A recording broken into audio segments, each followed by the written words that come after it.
Yeah, thanks for having me here. Hi, everyone. Yeah, it's interesting. Cornell Patent Office.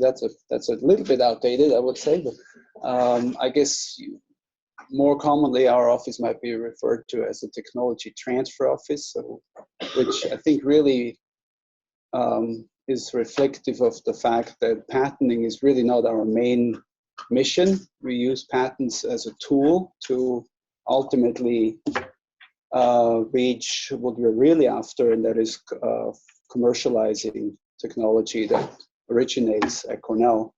I hope people can hear me okay. My voice is not transferring too well, I guess. So our office is part of the Cornell Office of the Vice Provost for Research. Just a few stats here. So the entire Cornell research enterprise, this is fiscal year 2017 data. Cornell basically spent almost $1 billion in research. Most of that is, of course, funding from various sources, outside sources. And that includes the Weill Cornell Medicine campus as well as the Cornell Tech campus. And so where our office comes in really is really to serve the university's broader goal beyond research and education and publication of research discoveries. The goal to have impact also for the benefit of the broader, greater society.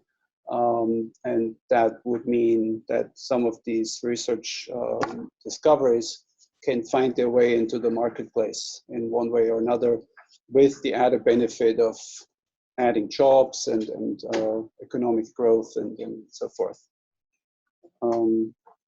So yeah, our office, now we're called the Center for Technology Licensing. I'm hoping that's not going to change anytime soon again, but who knows.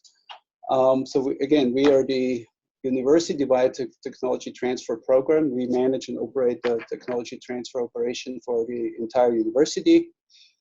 And like I say, our main goal is to catalyze technology commercialization.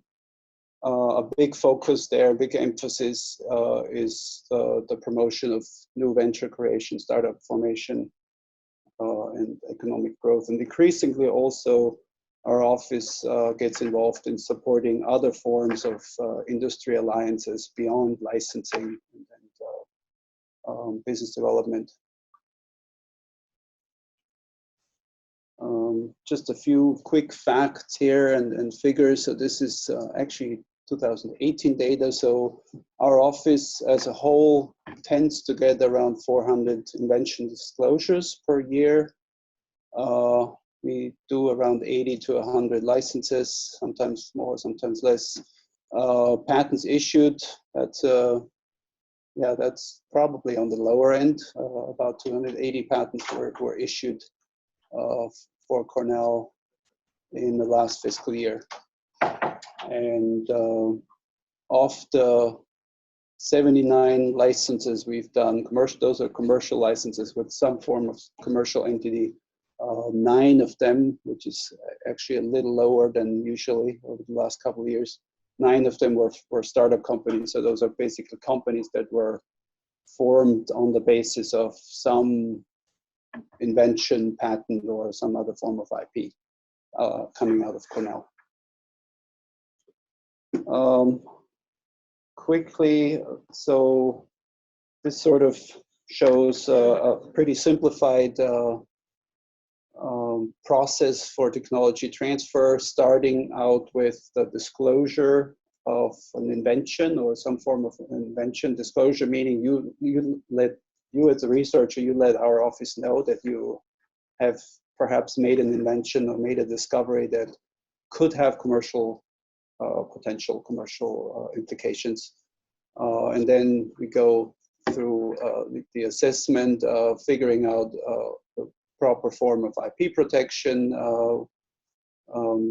doing market research and so forth. And I say this is simplified because many times, many of these things sort of really happen in parallel, and oftentimes there's many iterations of this cycle as well. But ultimately, the goal for us is to find some form of commercial entity, whether it's an existing company or a startup company, who we help form, and who we then end up entering into a license agreement with that company, and the company then has the right and obligation to commercialize the intellectual property that we license to them. I'm trying to go through this very quickly. I hope I can leave enough room for questions. So since this session is mostly about intellectual property, I do think I want to go a little bit into some detail, but still a very broad overview. So as some of you may know, there's different forms of intellectual property rights. Amy is going to go into the second bullet here, but I think our office deals with copyright in a probably quite different manner. So again, our goal is always to essentially harness the research activity, research discoveries, and then utilize intellectual property protection that we can then convey and transfer to a company for their benefit, so they get the competitive benefit from that IP protection. Certainly more often than not, and especially in the physical sciences, which I'm dealing with for the most part, it's a lot about patents. That patents tend to give you the strongest form of protection. Not always true, but most of the time it is, especially again for engineering and physical sciences inventions. Our office also manages plant varieties, and Cornell has traditionally had a very strong program in plant breeding. The last two bullets we get exposed to occasionally, but certainly to a much lesser extent.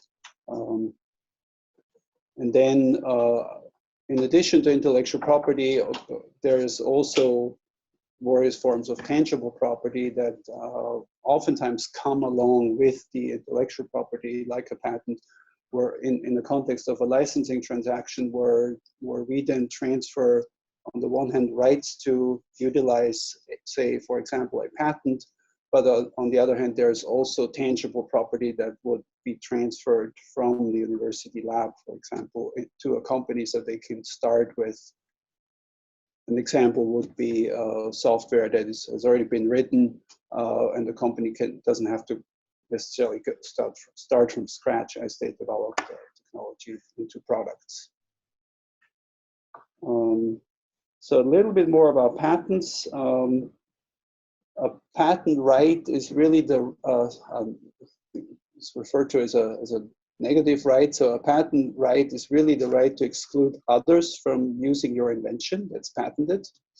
And it generally covers the right to make the invention, use it and sell it, or import it and so forth.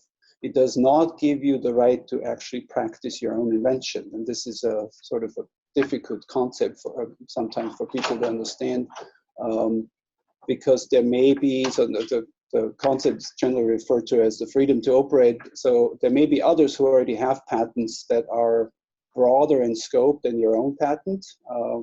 Without having right to that patent, you cannot really necessarily practice your own patent. We can certainly go into more detail, but that is an important concept to understand, because ultimately for the university, we can only benefit from a patent if we are able to license it. But if the licensee is unable to actually practice that patent that Cornell has without getting access to third-party patents, for example, the potential value that Cornell can really provide with its patent is limited.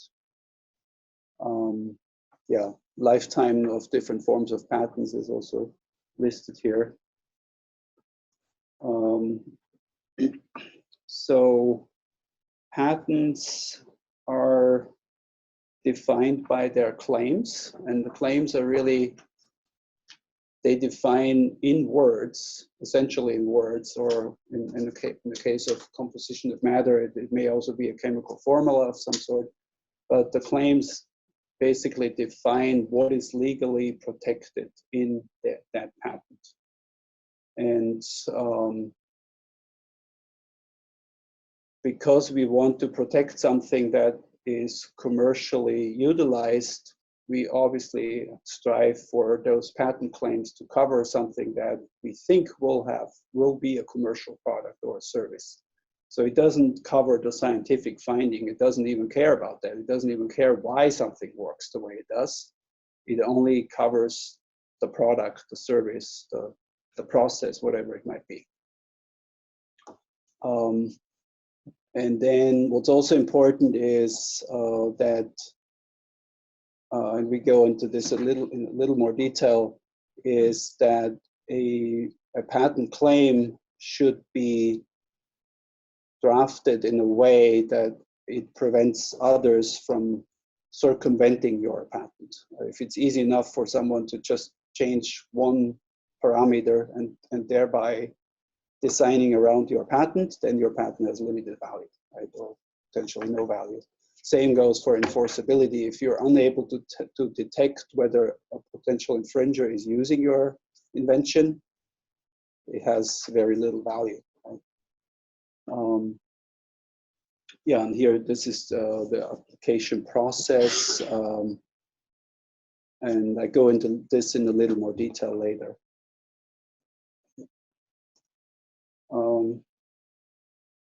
Just a few things to be mindful of, especially for, I think you guys are all graduate students, so you are likely to generate something that perhaps could be the subject of a patent in the future. A patentable invention is defined by patent law, and it must meet the three criteria of utility, novelty, and non-obviousness. And this is where this concept of prior art comes in. Basically, anything that's already out there in the public that arguably describes your invention as you claim it in the patent, that would be prior art that is used by the patent office, patent examiner, against your patent application. And this would be, so utility basically refers to if there's one piece of prior art out there that already describes everything in all the elements that in your claim, then your patent application and the claim in the patent application doesn't meet the utility bar. What's more complicated is the concept of obviousness, where it's basically a combination. The patent examiners will cite a combination of prior art, a combination of previous patents, previous publication, and make an argument that this combination of prior art references would have been obvious to a person of skill in the art before you have filed your patent application, and that they would reject your patent application on that basis. Prior art in general includes any publicly available information that was available before your patent filing date. And importantly, that's very important in the university setting. Of course, this includes your own publications. And also when it comes to obviousness, more often than not, it's the inventor's own previous publications that would be used as a basis of an obviousness rejection. Because if you think about it, oftentimes in research setting, you work on a particular topic for a while, and as you do this, your main objective is always to publish, right? And you publish sooner rather than later. And then oftentimes it's not until you feel like now we've really made a breakthrough that we might actually find out about your work. And it does happen that occasionally we get into these situations where, well, now we see, okay, this is really a great breakthrough, but we wish we would have learned about it 3 years ago, right? Because you've already published so much that all of these publications can potentially be used against you. And many cases will be used against you because those references are really the most similar, basically, if by their very nature, right? Relative to what we're going after in a patent. So I think the take-home message there for inventors is really talk to us as soon as you can, sooner rather than later, and to at least try to minimize this. And again, anything that's out there that's available to the public should generally be considered a possible piece of prior art that can be used against the patent. That includes, very importantly, web posting. I think there's something on the program tomorrow about archive postings. They hurt us a lot from the patenting perspective, right? Oftentimes researchers don't think of them as publications because they're not peer reviewed, but for the purpose of patenting, they very much are. So yeah, some of you may have heard this. This is now old news. The new America Invents Act is not that new anymore. It's now been around for over 5 years, which essentially brings the US patent system more in line with the rest of the world, and that it becomes a first inventor to file type of system. Martin? Yes? Would a poster at a conference constitutes a... It can, yes, it can. And this is also, I mean, if you ask a patent attorney, they will always tell you, when in doubt, file something before they post a publication, right? And we try to be as conservative as well, but at the same time, so the real question is then always, what exactly is in that poster?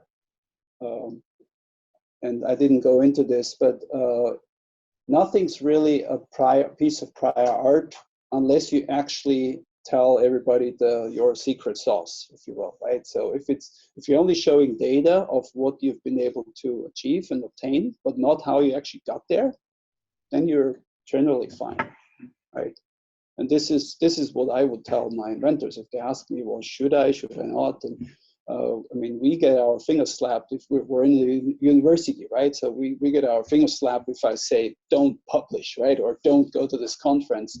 I have to leave it up to the researchers' discretion what they want to do. I can only say what the potential consequences would be, right? But to your point, I mean, in general, even a poster presentation, even on campus, to the extent it's publicly accessible, could be used as prior art, but only if it actually includes all the details. And it's also not really sort of a black and white question, because you may only tell half the story in a particular poster, whereas you continue working, you continue improving on your invention. There may still be things later on that you don't even learn until after your poster presentation. And those new things, improvements or whatever they may be, might actually turn out to be more important, more valuable. So all would not be lost necessarily, right? Yeah. Okay, so I think we got this. I don't want to go too much into detail in the interest of time. So these are just things to your point. An invention is always, and this I mentioned some of this previously. How easy would it be for someone to design around my patent? You can guard against that, and we work with the inventors as much as we can, and outside patent attorneys who essentially write these patent applications on our behalf.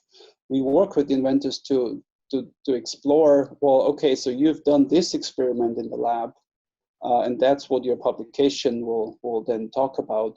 But what about variations of the same sort of idea? Or what could you modify and still end up with a reasonable result? Or even if you haven't actually done this in the lab, how could you, that's really how you sort of try to broaden the scope of your patent application and hopefully minimize the potential for others to be able to design around your patent later on.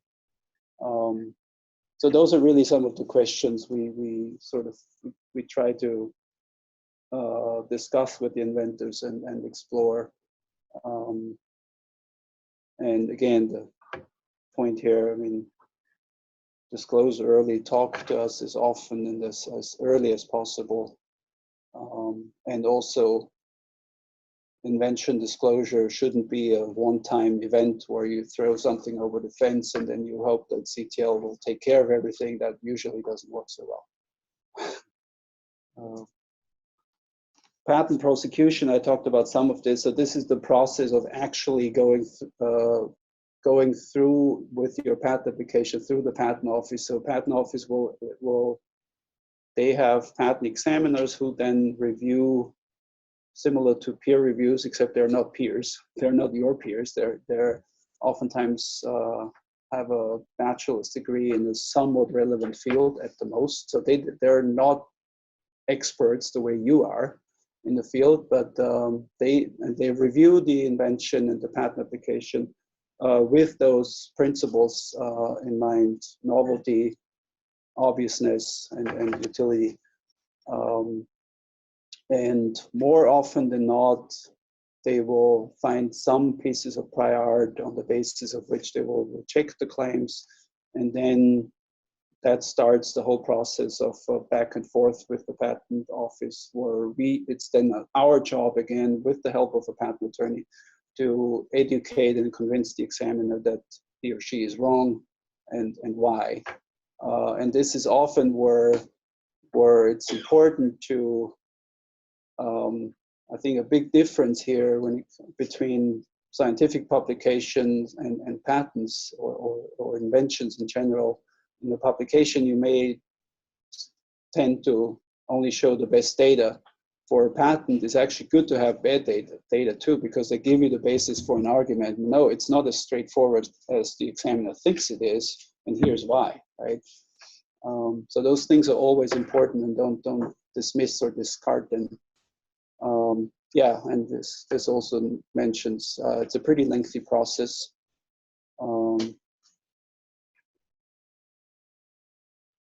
Yeah. Say again? The cost? It's lawyers. Yeah. I mean, filing fees. So the patent office will charge fees, and they do tend to go up as you go in deeper. And of course, the more, so a patent is also only covers one particular country, right? So the more countries you try to get patent coverage, the more expensive it gets, just on the basis of fees, but the attorney cost is generally the bulk of it. Yeah, so people might have heard about the so-called provisional patent application. That's sort of an informal application you can put into the patent office to get a filing date. It's inexpensive because it's informal. You can, in theory, write it up on a napkin and take a copy of it and send it in. I would advise against it, but in theory you could, right? And given the volume that an organization such as ours deals with, we certainly have every incentive to first file a provisional application to at least keep the opportunity alive before you go out to a conference and present. And because it stretches our patent budget longer. And yeah, it mentions here, so provisional is only good for 12 months. After that, we have to decide, are we going to go for a full patent application and spend more money. Does the provisional keep the priority? It does. Yeah, it does. Yeah, to the extent you describe your invention in as much detail as possible. That's where I say, but if you write it up on a napkin, chances are you don't say everything you should, right? Yeah. Okay, so a little bit about licensing. How do universities do this? Because universities are not in the business of making products. And if you look at sort of the progression between idea and ultimately a product, this is sort of where we oftentimes are, right? So you might have an idea, you might have some early data, maybe a prototype of some sort, maybe some test data, but more often than not, you don't have any of this. But yet that's where we have to think about patenting, because if we don't do it then, you go out and publish, and then we probably have lost the opportunity of sort of harnessing the intellectual property and protecting it. And also that's where, more often than not, licenses are done way before even a prototype are meaningful. And this is also one reason, I would say, maybe the main reason, because most of these discoveries are still very early nature. A startup is oftentimes maybe the only viable option to try to commercialize something. Bigger companies don't have the risk tolerance to go in and put money behind a project unless they see a lot more proof that something will actually work for a particular application and so forth. So hence we do licensing. That's the only way for us to sort of really benefit from these forms of IP. I think we talked about many of these things. So this is really how we look at. So we want to have an understanding of, is the invention really solving a problem that someone in the marketplace cares about, and where are these people, where are these decision makers in sort of in the value chain of a particular industry and so forth. We certainly also want to have a conversation with the researchers as far as what else are they planning to do, say in the next year or two after they first tell us about an invention. Because again, the closer we can get to this prototype testing type of stage, the more likely are we to find licensing partners. Yeah, I want to leave room for questions. So we do marketing. We try to reach out to industry. We have a large network of companies who we interact with on a very regular basis. We work with technology scouts in big companies, or there are some companies who just focus on that. We run a lot of events where we connect with industry. We also rely on the web, of course, and then social media and so forth to sort of get the word out. But one point we always emphasize also is that the inventors themselves should not underestimate their role in this process. Oftentimes, they actually have connections with people in the industry who at least can make that first sort of introduction. Yeah, there's this anecdotal evidence in the tech transfer community that 80% of the university license deals wouldn't be done if it wasn't for some connection that the inventors themselves provide initially. And so that's why it's important, if you go to conferences, you don't want to just think of yourself as a scientist, but perhaps also try to sell your idea in the marketplace. Licensing, yeah, so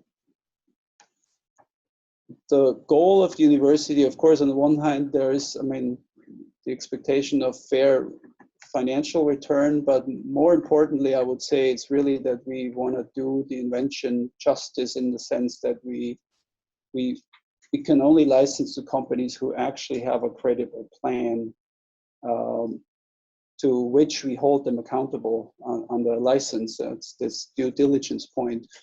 If they don't make progress towards actually commercializing the technology, we have ways to actually get the invention back. We want to make sure they don't just license something to sit on it and put it on the shelf so competition cannot have it. We ultimately really want to see products, right?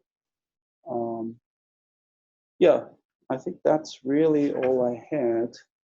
So we only have time for a couple of questions before I want to give time for our next speaker. So, are there any questions?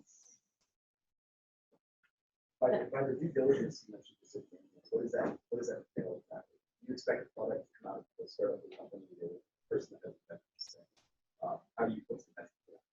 Yeah, it's part of the negotiation process, I would say, where we sit down together with whoever is on the other end of the table to really collaboratively work out, well, what's a reasonable plan for them to get to a certain milestone? What does that milestone look like?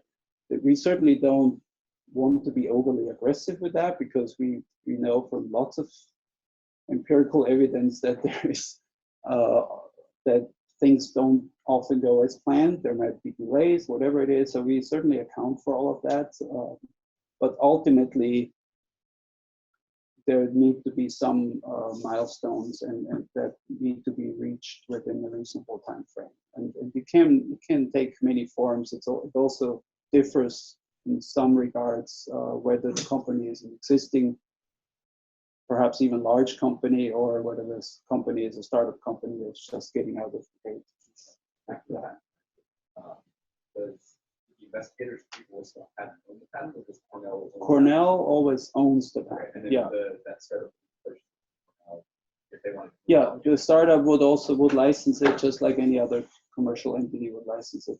I didn't go into distribution, so the inventors have rights. They are entitled to a portion of the university's license revenues. We can certainly talk about this separately, but that's so we essentially our office licenses IP on behalf of Cornell, and that also includes the inventors themselves. So the inventors are entitled to a piece of that revenue, even after they're gone. That's the case for most for the students, right, usually. Right? So. Any other questions? You can contact Martin. Sure, please. His picture is on the website for CTL, so you should be able to find his email address, and I'm sure you're willing to take any questions Yes, people have. But absolutely. why don't we have Amy come up with? Thank you. Thank you very much. Thank you.